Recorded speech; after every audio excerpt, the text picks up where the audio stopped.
नमस्कार. शाळेत कला म्हटलं की आपल्याला काय आठवतं? चित्र काढणं, गाणी म्हणणं, बरोबर? पण कधी विचार केलाय की कला खरंच इतकी मर्यादित आहे का?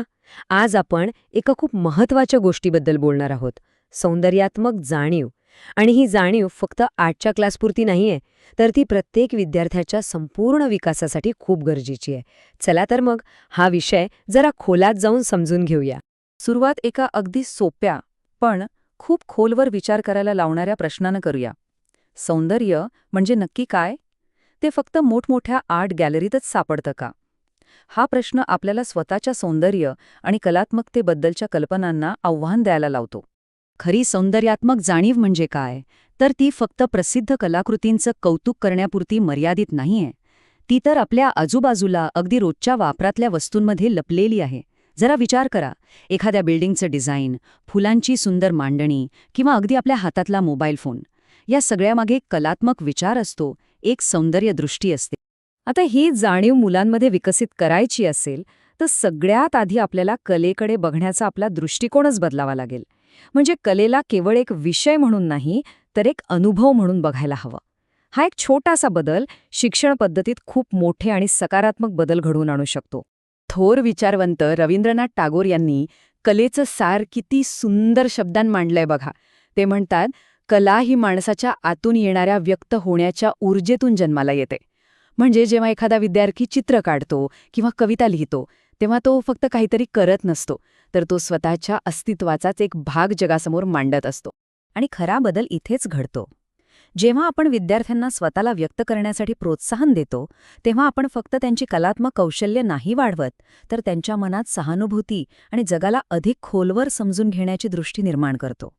त्यांची नजर अधिक संवेदनशील बनते. याच विचाराला पुढे घेऊन प्रसिद्ध शिक्षणतज्ज्ञ जॉन ड्यूई म्हणतात की कला शिक्षण हे मुलांच्या रोजच्या जीवनाशी जोडलेलं असायला हवं. म्हणजे बघा, जेव्हा एखादा विद्यार्थी आपल्या खिडकीतून दिसणारं जग चित्रात किंवा कवितेत उतरवतो, तेव्हा तो फक्त एक चित्र नाही काढत.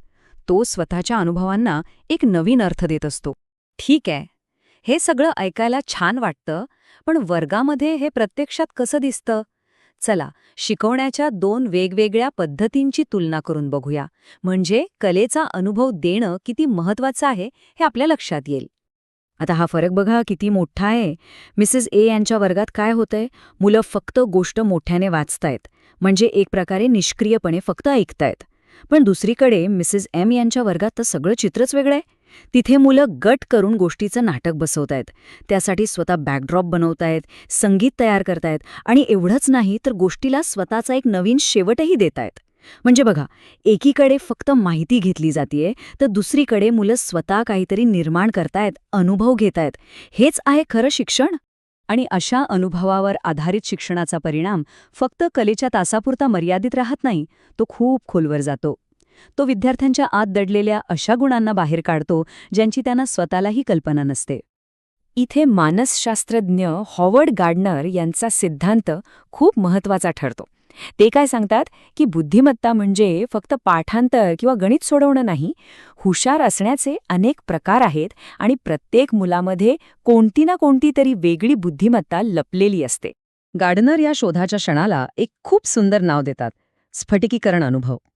हा तो क्षण असतो जेव्हा एखाद्या कलेशी संबंधित उपक्रमातून मुलाला स्वतःच्या आत दडलेल्या एका अद्भुत शक्तीची जाणीव होते, आणि हा एक क्षण त्याचा आत्मविश्वास आणि शिक्षणाकडे बघण्याचा दृष्टिकोन कायमचा बदलू शकतो.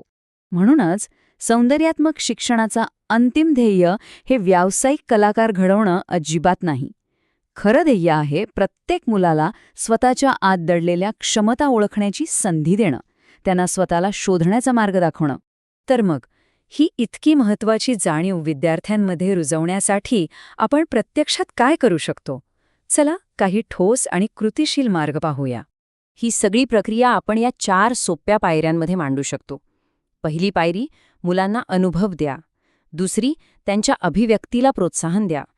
तिसरी पायरी आहे, कलेला त्यांच्या दैनंदिन जीवनाशी जोडा. आणि चौथी, त्यांच्यात निरीक्षण करण्याची सवय लावा. या 4ही पायऱ्या मुलांना पाठांतराकडून सक्रिय सहभागाकडे घेऊन जातात. थोडक्यात सांगायचं तर आपलं ध्येय एकच असायला हवं, असं वातावरण तयार करणं जिथे विद्यार्थी केवळ शिकणार नाहीत, तर अनुभवतील, जिथे ते स्वतःच्या इंद्रियांद्वारे जगाचा शोध घेतील, काहीतरी नवीन निर्माण करतील आणि स्वतःला या जगाशी जोडतील. आणि जाता जाता एक महत्वाचा प्रश्न आपल्या सगळ्यांसाठी. आपल्या शिक्षण पद्धतीत आपण अनुभवाला खरंच किती महत्त्व देतो? पाठांतर आणि परीक्षांच्या पलीकडे जाऊन प्रत्येक मुलाच्या शिकण्याला अनुभवाची जोड कशी देता येईल यावर आपण सगळ्यांनीच विचार करायला हवा.